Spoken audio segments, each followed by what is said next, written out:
அல்லாஹ்வினுடைய ஒரு நாள் என்பது அல்லாஹ்வினுடைய நீதிமன்றத்தினுடைய அளவை அல்லாஹு தஆலா 70வது அத்தியாயத்தின் 4வது வசனத்தில் அல்லாஹ் சொல்கிறான். அல்லாஹ்வினுடைய நீதிமன்றத்தினுடைய கால அவகாசம், ஒவ்வொரு மனிதர்களும் அல்லாஹ்வினுடைய தீர்ப்பு முடியும் வரை அந்த வெட்டவெளி மைதானத்தில் சூரியன் தலைக்கு மேல் கொண்டு வரப்படுகிற அந்த நாளில் ஒவ்வொரு மனிதர்களும் எத்துணை நாள் அல்லாஹ்வுடைய நீதிமன்றத்தில் நிற்க வேண்டும் என்று அல்லாஹ் சொல்லுகிற பொழுது, ஃபீ யௌமின் கான மிக்தாருஹு 50,000 சனத், அந்த நாளினுடைய அளவு என்பது 50,000 ஆண்டுகளுக்கு சமம். 50,000 ஆண்டுகளுக்கு சமம். ஒவ்வொரு மனிதர்களும் அல்லாஹ்வினுடைய நீதிமன்றத்தில் நிற்க வேண்டிய நாள் 50,000 ஆண்டு. அல்லாஹ்வினுடைய நீதிமன்றத்திலே ஒவ்வொரு மனிதர்களும் நிப்பாட்டப்படுவார்கள், அவர்களை குறித்து விசாரிக்க.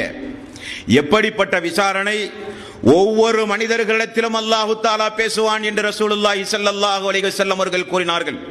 அல்லாஹ் சொல்கிறான், அவனுடைய நீதிமன்றத்தில் ஒவ்வொரு ஆண்களும் பெண்களும் ஜின் வர்க்கத்தினர்களும் அல்லாஹ்வினுடைய விசாரணைக்காக வேண்டி நிறுத்தப்படுகிற நாளினுடைய அளவு 50,000 ஆண்டுகள் என்று அல்லாஹு தஆலா அவனுடைய அருள்மறையாம் திருமறை குர்ஆனிலே சொல்கிறான்.